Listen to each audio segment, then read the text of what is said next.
Olá, meu irmão, olá, minha irmã, como vamos? Tudo sob controle daquele que tudo controla? Tá tudo bem com você, com sua casa, com sua família? Você continua tomando os cuidados que deve tomar e confiante em Deus. É o que mais importa. Você já é inscrito neste canal? Não? Inscreva-se! Tá perdendo tempo. Você já é inscrito? Ótimo, passe adiante. E eu te convido a fazermos os nossos arrazoandos sobre a lição número 8 da nossa revista Editora Betel Adultos, o ensino de Jesus sobre a oração. E nosso primeiro arrazoando é para dizermos que não é privilégio de poucos, não é privilégio de alguns, não é só para alguns orar. Não, orar é para todos os seres humanos. Porque Deus é um ser relacional, é um ser social, é um ser que sempre quis, desde que criou o homem, relacionar-se com ele. Toda a teologia pode ser resumida na seguinte frase: Deus quer se relacionar com o homem. Por isso, então, todos nós podemos orar, todos os homens podem orar. Outra coisa, não importa a forma física, não importa o grau social, não importa como se em pé, deitado, ajoelhado, com o olho aberto, com o olho fechado, andando, correndo, lavando louça, não importa também.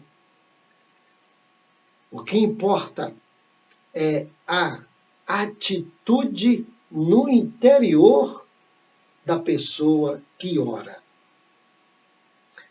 Por exemplo, a pessoa pode estar ajoelhada fisicamente, mas não está ajoelhada espiritualmente diante de Deus. A pessoa pode estar com os olhos fechados, mas não está com os olhos fechados diante de Deus. Ou seja, Deus conhece o nosso íntimo. E é aí que deve estar a nossa preocupação quando nós formos falar com Ele. Porque os fariseus, aqueles lá que sempre quiseram a glória e a honra para si, estavam sempre na posição certa, na apresentação estética certa. Estavam fazendo da maneira que, segundo todos os que os conheciam, e todos que conheciam a lei, que conheciam o Velho Testamento, eles estavam fazendo da forma certa. Só que a atitude deles não era a atitude certa. E por isso, tudo aquilo era simplesmente fachada. Tudo aquilo era simplesmente teatro. Hipocrisia, máscara. Porque você conhece a origem da palavra hipócrita, né? Era uma máscara que os atores usavam. Então eles eram atores. Diante de Deus, nada daquilo estava valendo. Por isso Jesus, vendo aquelas atitudes todas, e os seus discípulos falando, Senhor, nós queremos orar, ensina-nos a orar. Então Jesus vai dizer a forma de orar. E no Pai Nosso, o que mais importa na oração do Pai Nosso é a atitude do coração, do íntimo, daquele que se apresenta a Deus. Se a atitude é a correta, não importa a hora, o local e a apresentação física, nada disso importa. Importa que a pessoa vai conversar com Deus. E por que orar é para todos os homens? É porque orar é conversar com o seu maior amigo, com aquele ser que é mais do que amigo. Ele é nosso Pai. Nosso segundo arrazoando é para falarmos aqui que existem dois tipos de oração. A oração ativa, orar e ação, e a oração passiva, orar e cruzar os braços. Aí você fala, bom, mas qual é a oração que deve prevalecer sempre? A que deve prevalecer sempre é a oração. Ação, orar e ação. É a oração ativa. Mas há momentos em que nós vamos fazer mesmo a oração passiva. Eventualmente precisamos. Por exemplo, quando só Deus pode fazer, então o que eu vou fazer? Eu vou pedir a Ele e vou esperar. Como está lá no Salmo 40. Esperei confiantemente no Senhor. Né? E Ele se inclinou para mim e ouviu o meu clamor. Ali é um exemplo de oração passiva. Mas na maioria das vezes, a oração é ativa. É orar e agir. Agir e orar. Mas existem ações humanas que atrapalham as ações divinas. E aí a pessoa ora e não espera e vai fazer o que não deve, na hora errada, da forma errada, do jeito errado, buscando um interesse errado. E aí então vai dar tudo errado. Então eu preciso tomar muito cuidado.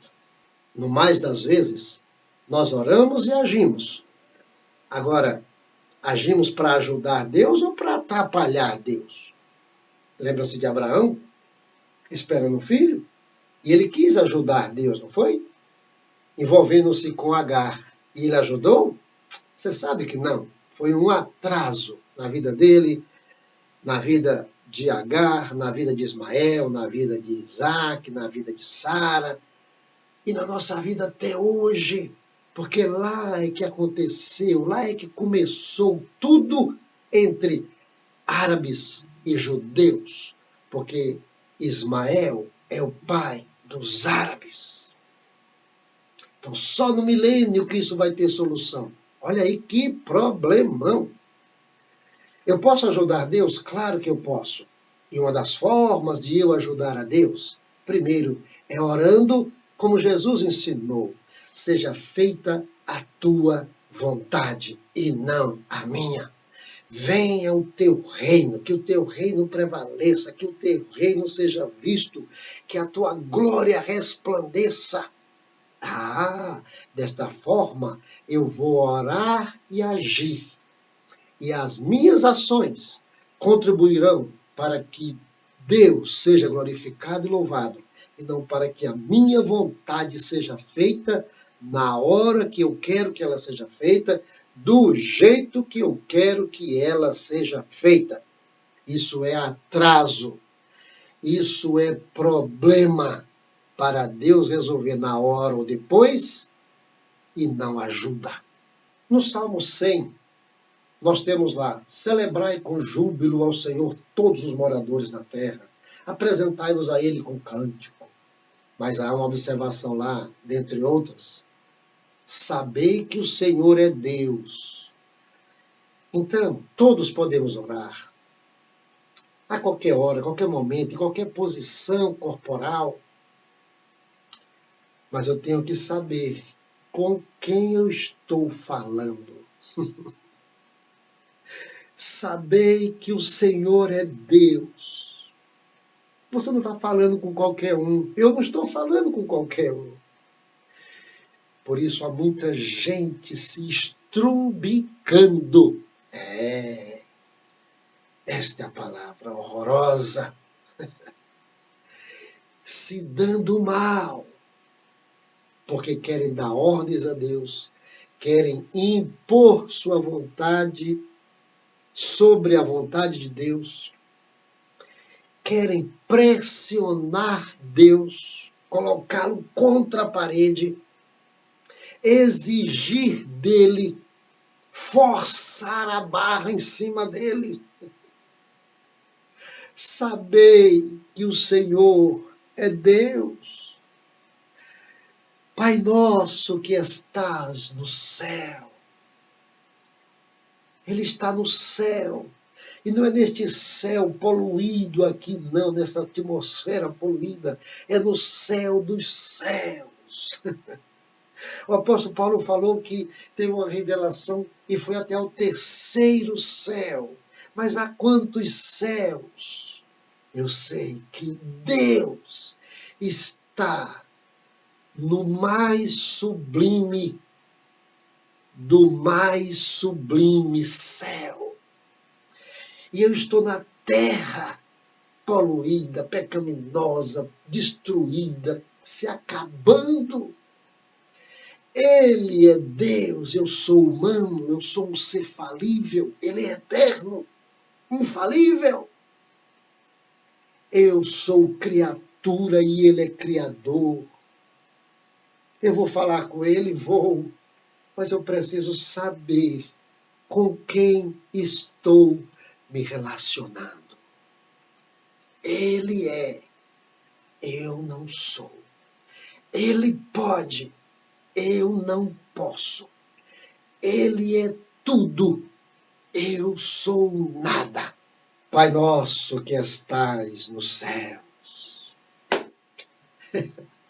Deus é a figura majestosa do Pai perfeito. Você sabe que ser Pai perfeito não é dizer sim o tempo todo? Você sabe que não. O Pai perfeito sabe dizer sim e sabe dizer não. Pai perfeito é porque ele não nos corrige? Está sempre passando a mão na nossa cabeça? Você sabe que este não é o Pai perfeito, este é o Pai mais imperfeito. Domingo passado foi comemorado o Dia dos Pais.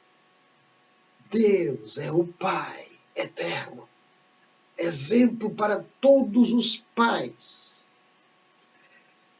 E ser pai, acima de tudo, é corrigir, disciplinar, mostrar o erro do filho, mostrar o lugar certo, o caminho certo. Não apenas mostrar, seguir com ele pelo caminho certo. Por isso Deus é o nosso Pai. Ele cuida de nós. Sim, ele cuida de nós.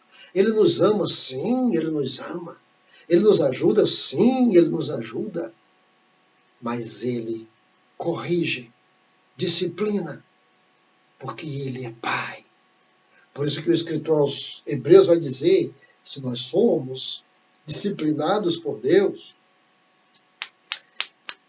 de vez em quando uma taca boa, não é porque ele nos odeia, não é porque ele não quer nos ver bem, não é porque ele quer nos maltratar, é porque ele nos ama. Se ele não nos disciplinar, ele não nos ama. Se ele não nos corrigir, ele não nos ama. Então ele é o Pai nosso. Mas ele também é o meu Pai. Ele é Pai de todos. Mas ele é meu Pai também em particular. Isso quer dizer o quê? Que ele trata com todos, mas também sabe tratar comigo, com você, na individualidade, na intimidade, no aconchego. Ele é Pai de todos, mas é meu Pai. E então ele me entende. Ele tem tempo para mim. Ele me ajuda. Ele sabe tratar comigo. Ele sabe como relacionar-se comigo. Ele é meu Pai. Dentre tantos aspectos importantes da oração do Pai Nosso, eu quero destacar um neste nosso último arrazoando. O pão nosso de cada dia nos dai hoje. Por que não um pãozão todo para a semana, hein? Lá no deserto, o maná era uma porção diária. Mas você se lembra que de sexta para sábado, a porção era dobrada, porque no sábado não tinha porção. No domingo, então, voltava a porção diária. Por que hoje Deus não nos dá uma porção dobrada ou uma porção semanal? Por que na oração do Pai Nosso não é uma medida de pão recalcada, sacudida, transbordante? É diária a porção. Sabe por quê? Porque o pão gostoso não é o pão dormido. O pão gostoso é o pão do dia. Eu já fui dono de panificadora. Por pouco tempo, mas fui. E que coisa gostosa é o cheiro do pão assado, hein? Você gosta? Claro que gosta. Talvez você esteja aí agora com sua boca se enchendo d'água. E ainda que longe de uma panificadora, você está sentindo agora o cheirinho do pão fresco do dia. É o pão nosso de cada dia que Deus nos dá. Porque é pão fresco.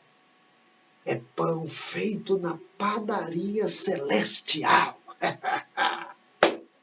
Eita, pão gostoso! É o pão que Deus nos dá. E você sabe que pão é a metáfora do alimento. Ninguém vive sem alimento. E você sabe que pão é a metáfora do alimento, porque o pão você come todo. Aí você escolhe, começa pela casca ou pelo miolo. Pelo miolo ou pela casca. O pão você come todo. Pão é diferente de peixe, porque você tem que ter cuidado com o peixe. Ainda que seja um filé, pode ter lá uma espinha. E você pode se enrolar com ela. Ou ela pode te enrolar.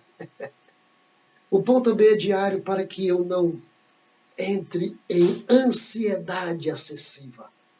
Eu já quero de amanhã. Eu já quero de depois de amanhã. O que é ansiedade? É viver hoje.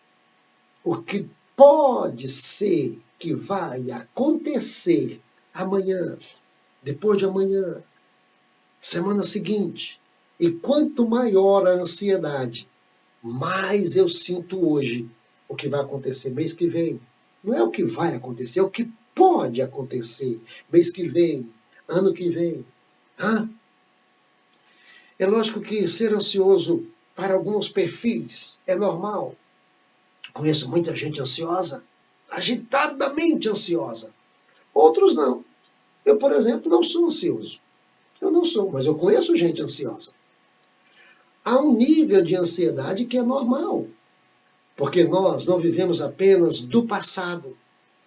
Não vivemos apenas do presente ou no presente. Vivemos também com projeções para o futuro. E são essas projeções para o futuro que trazem no nosso presente ansiedade. Então há um grau normal de ansiedade. O problema é quando esse grau é descontrolado. E aí há pessoas que precisam de tratamento, de ajuda. Algumas pessoas precisam até de tratamento medicamentoso. É que muita gente, não sei se você já ouviu isso, que a ansiedade é do diabo, a ansiedade é do capeta, a ansiedade é de quem tem pouca fé. Conversa! É de gente que não sabe o que é que está falando. E aí o ansioso, coitado, acha que está vivendo aquilo porque não tem fé, porque não crê em Deus, porque não confia no seu Pai.